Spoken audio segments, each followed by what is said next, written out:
Act as if you are a magnet to miracles. Hi, my name is Christine, and today I'm talking about acting as if you are a magnet to miracles in order to attract miracles into your life. So this is a bit of a Neville Goddard inspired video. And basically what this is all about is pretty much the center of Neville Goddard's teachings in The Feeling is the Secret, okay?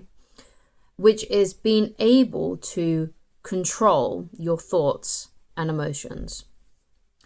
You hear a lot about in the sort of like law of attracting space and the manifesting space, how you can, like, if you just think something, it will just appear and manifest for you. Now, sometimes that kind of thing can happen, but you've got to be able to stay in that state. You've got to be able to stay in the state of the feeling as if the wish has already been fulfilled for you. And that can be a tricky thing to do, especially if your past feelings and thoughts were more on the negative side and more on the lack of that you're facing. So basically you need to switch up how you're thinking and you're feeling, because there's a saying, I'm not 100% sure how accurate it is, but we can have up to roughly, apparently, 60,000 different thoughts a day. But the problem is that most of those thoughts are the same ones as we had yesterday and the previous days before that. So in order to create a new destiny for yourself, you have to learn then, and we all have to learn, this is a process that I'm going through as well, we have to change our thoughts and change the things that we're thinking about every day. There's a quote that I like by Dr. Wayne Dyer, and I think it's on his audio program called Staying on the Path, which you can find here on YouTube. And he says something very, very profound in that audio. He says something along the lines of, you become what you think about all day long. So the question is, what are you thinking about all day long? So if you're thinking of the lack of miracles in your life, if you're thinking about lack in general, then you're not going to attract things to you. You're not going to attract abundance. If you're thinking thoughts that are negative, then you're going to have a negative life experience. Okay? Now, of course, if you are experiencing what you may call, or someone may call, chronic negative experiences, then it could be that you're actually dealing with a mental health issue. Now, I'm not a mental health professional. I can only guide people and teach things that work. So if you do feel like you're really struggling with negative thoughts and low emotions, please seek help from your doctor and your GP and talk to them about it, because it might be the fact that you may need some extra help with that. Okay, it might not be enough to just watch a random video, from a YouTuber. Okay, so you need to think about that. Like, okay, is this something I can turn around? Are these negative thoughts or something that I can turn around, or can I not get beyond this feeling? Because I've had experiences like this before in the past, when I've been going through, I guess you could say, states of depression. And the thing is with depression is that you can't get beyond how you feel, even though you should be thinking more positively, even though you feel like you should be feeling nicer emotions, and you're trying to turn the wheel around. It's very, very difficult to do so and to turn your thoughts around, because you can't get beyond how you feel. And that is something that needs help with. Okay, you need help with that. Okay. One of the things that has helped me during those phases, though, okay, just to give you a bit of a clue, is I listen to a lot of Abraham Hicks when I'm in that kind of mood. Because what Abraham Hicks teaches is that you don't need to turn the thought. So let's say you're having a negative thought. You don't need to flip it and do like completely, turn it on its head, okay? All you need to do is find a thought that feels a little bit more better than the previous thought. So if you're having a really bad day, and you're feeling really negative, and let's say you're actually feeling negative because you're trying to feel positive, and you know that if I'm not feeling positive, I'm not attracting good things into my life. I'm not attracting the miracles I want. So in saying that, it can turn to this sort of like loop. So let's say that's something that you go through.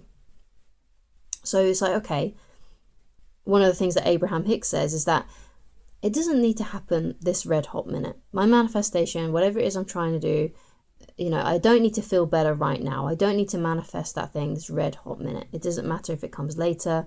It doesn't matter if it comes at this very second. I can just chill and just be at peace of the fact that it could be happening in the future. I'm not going to, oh yes, I'm feeling bad right now. And I know that because I'm feeling bad right now, I'm only going to be attracting bad things into my life. But it's okay if I have an off day. And it's basically just trying to feel and find a thought that just feels a little bit better than the thought that you're currently expressing and the feeling that you're currently feeling. Because it's, like I said, it's very difficult sometimes to just go from feeling something so negative to feeling positive and elated and feeling like miracles are everywhere. Okay, it's tricky to do that. Sometimes people can do it really well if they have really practiced this, but it is a practice, and that's one of the things that you need to understand, especially in terms of the feeling is the secret.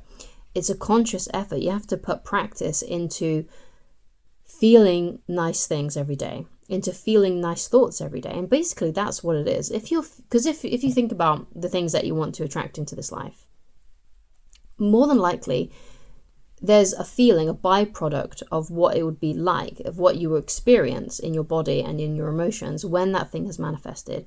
And usually it's a feeling of feeling pretty good, right? If you manifested whatever it is that you want to manifest, you would feel pretty good about it, right? Now, obviously, it can be very difficult to think of and feel how it would feel if you got it immediately. This is something that I sometimes struggle with. So if you're trying to manifest something specifically, and you're thinking of if you're feeling from the end, and let's say the end result is elation and excitement and joy because you've just received it, right? We can all sort of tune into that a little bit, right? All of us can sort of tune into that. But it's very difficult to feel elated, to feel extremely happy and joyful and excited all day and to keep that energy up. So what I would suggest that you do then, in order to create the miracle that you want, is to think about how it would feel about 2 weeks or so after you've received it. So let's say, for example, let's take a wild thing, right, that maybe you might be wanting to manifest. Let's say you're trying to manifest a lot of money. It's one of those things that a lot of people try to manifest. So instead of thinking of the moment you receive it and the excitement, think of how it would feel 2 weeks after you've received it. So obviously you're not going to be feeling like this excited elation or whatever, right? That's very hard to maintain throughout a 24-hour period. But what you would probably be feeling is something like contentment, satisfaction. And as you can sense, those emotions are much more easygoing and much more sustainable. They're the feelings that you can feel throughout the day if you focused on it more.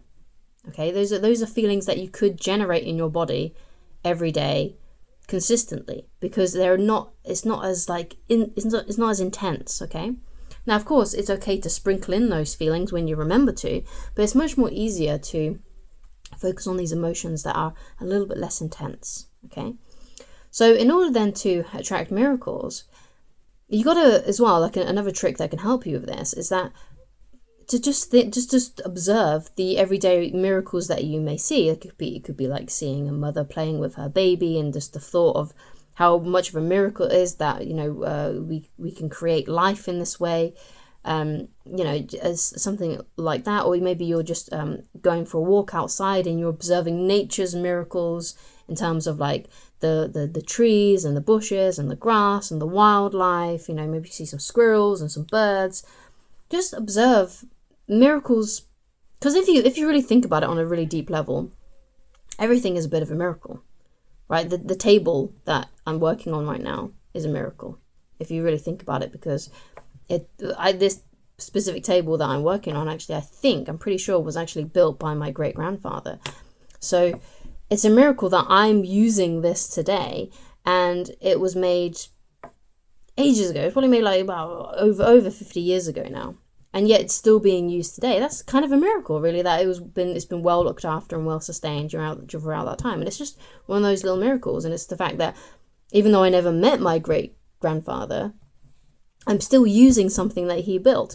And you can think of that in terms of buildings, if you're going into an old building, like, wow, how many people have walked and used and still find benefit from this building, and it's been around for years, especially if you go into a church or an old building like that, and you just observe it and just think, wow, this so many people have walked in and out of these doors, and it's a miracle that it's still even standing, right? It's just thinking about miracles and looking for those everyday miracles that you may take for granted, and just having this sense of ease and delight and peace, and again doing what Abraham Hicks says, and just trying to find feelings that are just a little bit better than the feeling and the thoughts before.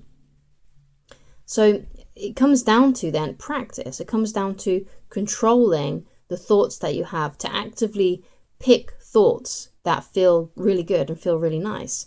Now, again, it doesn't have to be thoughts that are just really intense and exciting and joyful and, just to the max.